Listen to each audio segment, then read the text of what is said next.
முடிச்சுட்டு லண்டனில் வேலை செய்கிறாங்க. International company. அவங்க அரியலூர் மாவட்டம் தான்.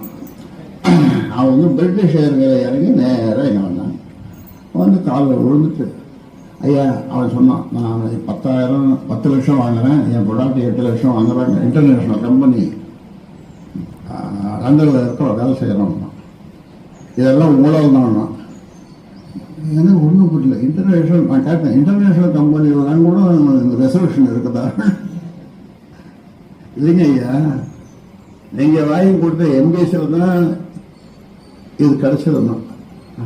இல்லாத விவரமாக சொல்கிறேன்னா, நான் அண்ணா யூனிவர்சிட்டியில் எம்பிசி கோட்டாவில் இன்ஜினியரிங் படித்தேன்.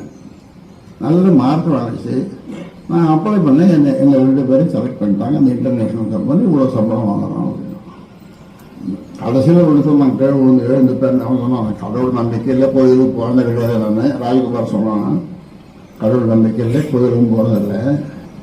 ஆனால் இனி எத்தனை வருஷம் நான் வாழ வேணும், அதில் பாதி வருஷத்தை ஐயாவுக்கு நான் கொடுத்துட்றாங்க. எப்படி இருக்குது? அப்படியே புல்லரிச்சு போயிடுச்சு.